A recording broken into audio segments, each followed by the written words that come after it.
So we gotta talk about the coronavirus, COVID-19. I don't view it as an act of God. I would view it as something that just surprised the whole world. It has been a really strange experience, and why so serious? It's weird being inside all the time. I do make it outside. I like to walk around, but a lot of people in my neighborhood did not get the memo that there's a disease going on. It's stated right in the memo. And because of that, it's been kind of crowded outside, honestly. Maybe people are just trying to get their time in, soaking up the sun before they're like officially forced to stay inside. But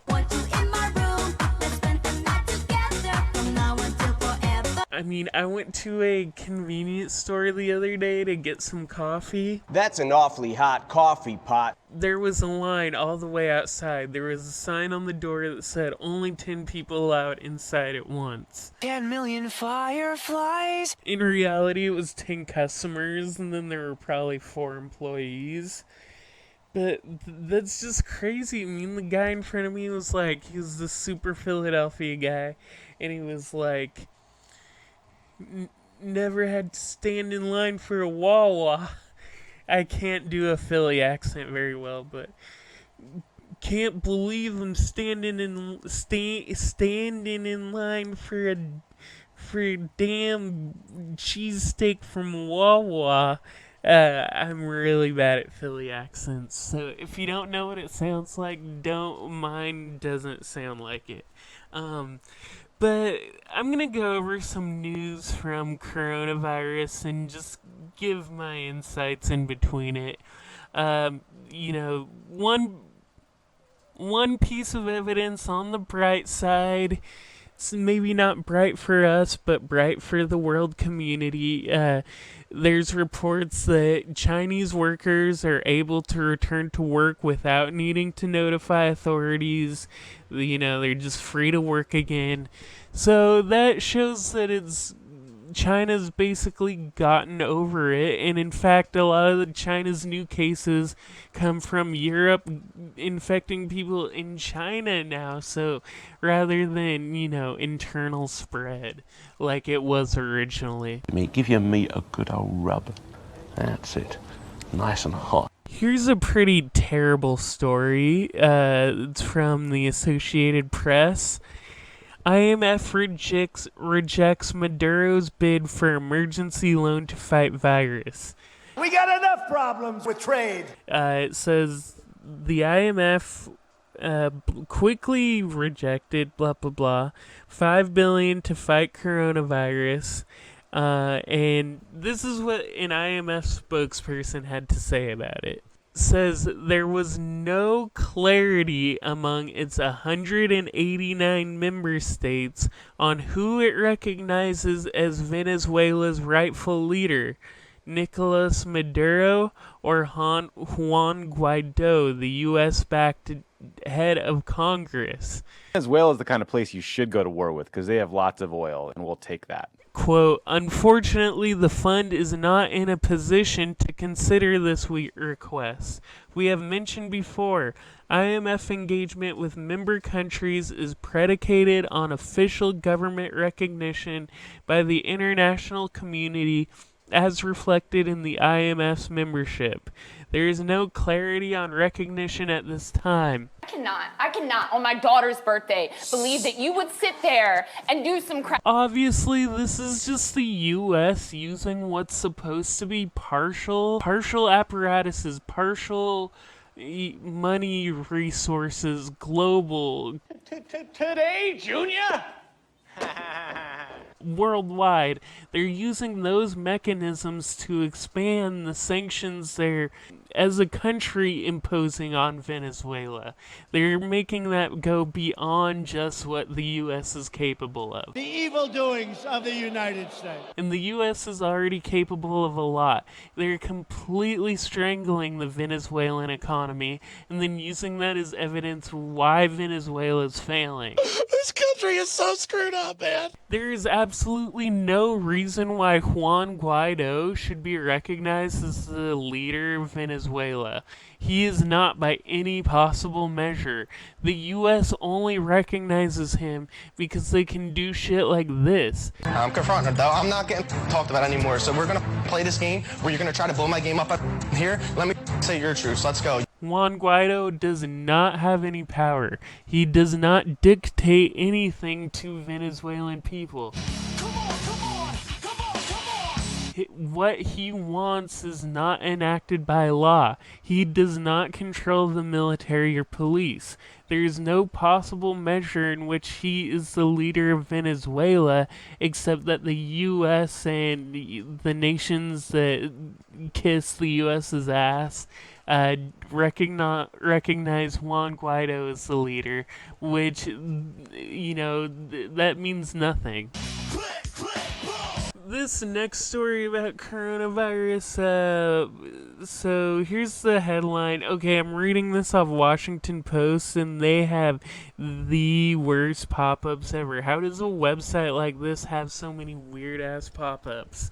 But the headline, the Bay Area ordered millions to shelter in place. Elon Musk had Tesla employees report to work anyway. Fielding Wellingtonsworth? Hello. Livingston Winsterford? Yes. There's a couple things about this story I want to talk about. First, Elon Musk was dismissing the coronavirus on Twitter, and now he's having Tesla employees work during it when he could easily afford them not to. I mean, that's not even a morality thing, or like talking about principles, like he should pay them and they should not be working. Besides all that, how much are we getting paid to do this? Just a little bit. We're able to see Elon Musk's intentions very well. Sharks with frickin' laser beams attached to their heads. With the coronavirus, it makes something really clear. There's basically two counterbalance interests. There's people who are interested in saving lives, protecting lives. You're victims just like I am. But unfortunately in life, victims aren't we all? Want as few people to die as possible. Don't you go dying on me! And a lot of that includes sacrificing economic growth. That's why they cancel all the things they canceled. The NBA would have so much more economic growth if they went through with keeping the stadiums open, filling them with thousands of sick people, getting everyone sick, getting over it as if nothing ever happened. That would benefit the NBA economically the most. Editor's note: even though it is more economically valuable in the short term, for something like the NBA to continue doing business during the coronavirus, in the long term, it is more valuable to stop doing business this year. Capitalism is constantly weighing long-term and short-term goals, and in this situation, the long-term preservation of the capitalist enterprise is clearly more valuable than the short-term value. But it's like they say, all of politics is either lives or money. It's about saving as much of those as possible, or not sacrificing as much as that as possible. For the life of me, I cannot believe we'd ever die. By Elon Musk being dismissing the coronavirus and sending his people to work, he's taking the stance of the NBA in my hypothetical situation. We just need to get over this as fast as possible so I can keep doing what I'm doing to make money. And I'm going to keep doing it. It doesn't matter about the sacrifice of life. I'm sure he doesn't see it that way, but when you kind of take a step back from the ideology... Monstrous. Monstrous? Ideas. What's clearly... They're almost working for capital. They completely shut off anything that we conceptualize as, like, humanistic thought. they benefit the most from capital, but they can only think like capital does, which is just more, more, more. They actually, they mirror back what capitalism says to do. You need to accumulate more. That's what fuels this economic system. And then the person, all they do is look into that mirror of capitalism and are like, oh, these are my thoughts too. What gets me more in this economic system is good.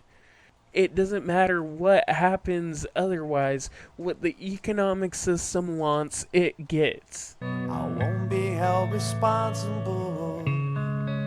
She fell in love in the first place. Another thing, Amazon is going to hire 100,000 workers to meet, quote, surge in demand with the coronavirus. You've got mail. There's a few interesting things about this, but I feel like the long term of all of them is not particularly good. Bad to the bone. Bad. There will definitely be more than 100,000 people without jobs in the coming months. Well, I lost 50 pounds in 7 months. A lot of them may end up working at Amazon, but the coronavirus is going to go away. What we see is the economy starting to change in response to coronavirus, but those changes will likely be permanent and last long after. I think there's a real protectionist impulse from some sectors of the economy, and other places like Amazon are trying to exploit that. I mean, Amazon is set up in such a strategically valuable position economically. They feel almost recession-proof. They feel like they're disaster-proof because they are. Anything that can happen to our current economy benefits Amazon.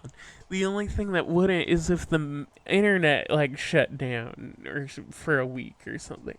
That would be crazy, but I think what this gestures towards is a kind of future where, okay, there's probably a lot of retail workers, maybe restaurant employees who are out of a job right now. Where are they going to work? They're not going to work at another restaurant.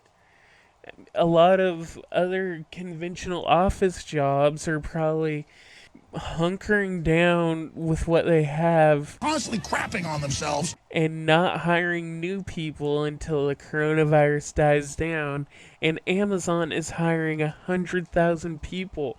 That is a change to the economy that's not going to change back. And I also think a lot of retail stores will probably emphasizing online selling more, and they'll realize there's way less overhead selling online. You don't need to pay for a storefront. You don't need to pay employees to man the storefront. You only need to pay employees to work in a warehouse. I think this coronavirus is really going to alter our economy in some drastic ways. You're a jerk. You're a jerk. I know. You're a jerk. You're a jerk. I know. You're a jerk. You're a jerk. I know. You're a jerk. You're a jerk. No boy. You're a jerk. You're a jerk. No boy. You're a jerk. You're a jerk. No boy. You're a jerk. You're a jerk. No boy. There's also this video going around you may have seen where the Serbian president Alexander Vučić, I think,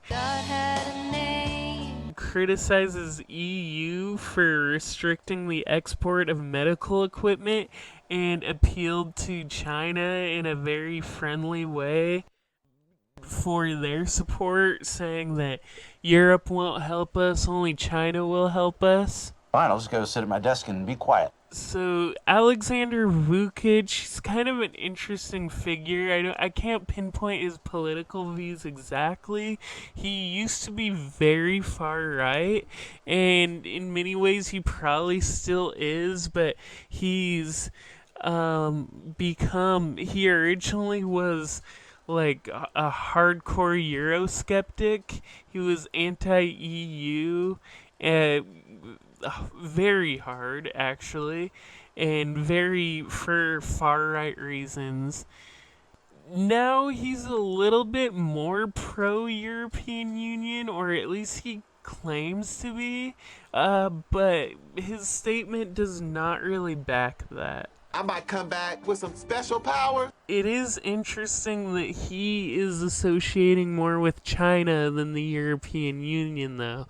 I think this is a new expression of when Eastern Europe would side with Russia during the Cold War.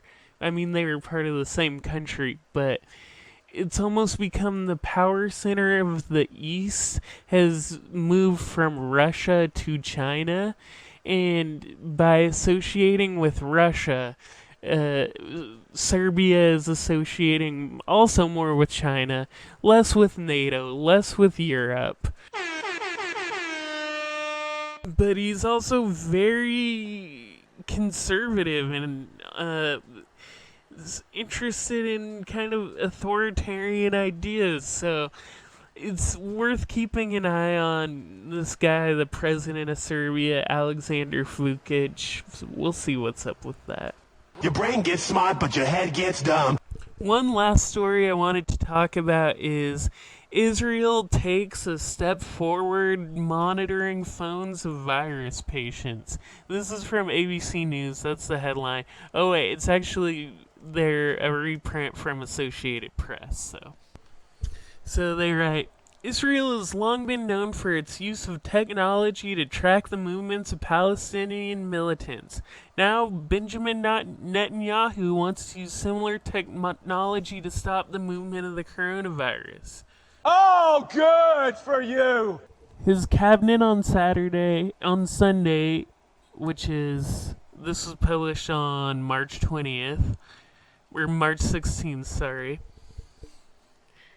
They authorized the Shin Bet Security Agency to use phone snooping tactics on coronavirus patients, an official confirmed, despite concerns from civil liberty advocates that practice would raise serious privacy issues. The official spoke on condition of anonymity pending an official announcement.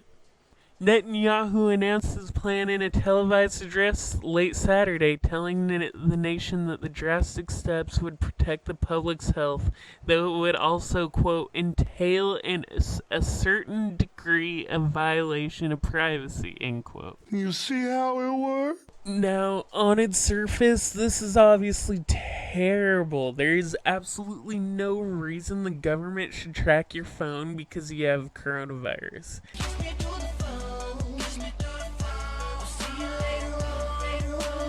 They should actually care for people.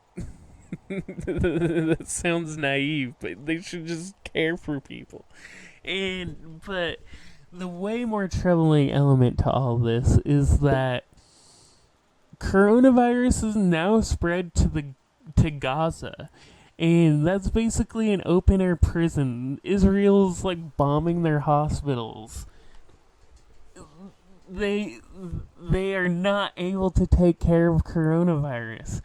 Do you think the Israeli government is tracking a rich white Fielding Wellingtonsworth? Hello. Livingston Winsterford? Yes. Amelia Bedford Furthington Chesterhill? Good day. person living in Tel Aviv?